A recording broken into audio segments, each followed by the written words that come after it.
Mr. Chairman, sir, I rise to apprise this august House of certain recent developments pertaining to Bangladesh. As honourable members are aware, India-Bangladesh relations have been exceptionally close for many decades over many governments.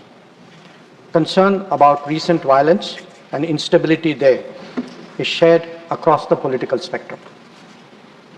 Since the election in January 2024, there has been considerable tension, deep divides, and growing polarization in Bangladesh politics. This underlying foundation aggravated a student agitation that started in June this year. There was growing violence, including attacks on public buildings and infrastructure, as well as traffic and rail obstruction. The violence continued through the month of July. Throughout this period, we repeatedly counseled restraint and urged that the situation be diffused through dialogue. Similar urgings were made to various political forces with whom we were in touch. So, despite a Supreme Court judgment on 21 July, there was no let-up in the public agitation. Various decisions and actions taken thereafter only exacerbated the situation. The agitation at this stage coalesced around a one-point agenda, that is that the Prime Minister, Sheikh Hasina, should step down. On 4th August, events took a very serious turn. Attacks on the police, including police stations and government installations, intensified even as overall levels of violence greatly escalated. Properties of individuals associated with the regime were torched across the country. What was particularly worrying was that minorities, their businesses and temples also came under attack at multiple locations. The full extent of this is still not clear. Sir, on 5th August, demonstrators converged in Dhaka despite the curfew. Our understanding is that after a meeting with leaders of the security establishment, Prime Minister Sheikh Hasina apparently made the decision to resign.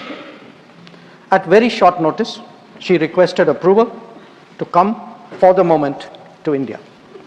We simultaneously received a request for flight clearance from Bangladesh authorities.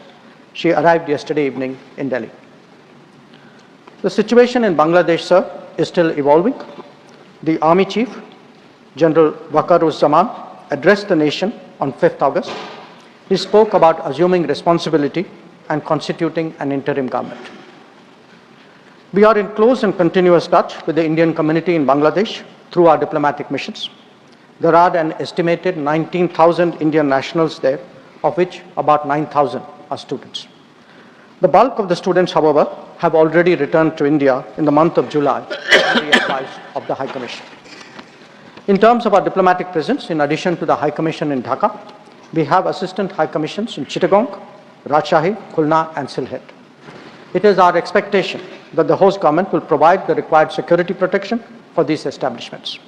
We look forward to their normal functioning once the situation stabilizes. Chairman, sir, we are also monitoring the situation with regard to the status of minorities. There are reports of initiatives by various groups and organizations to ensure their protection and well-being.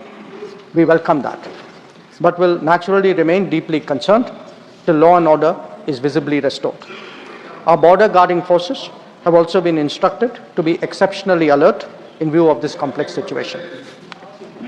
In the last 24 hours, we have also been in regular touch with the authorities in Dhaka. This is the situation as of now. I seek the understanding and support of the House in regard to sensitive issues regarding an important neighbor on which there has always been strong national consensus. Thank you. Debate resumes. Shri Deepak Prakash. No.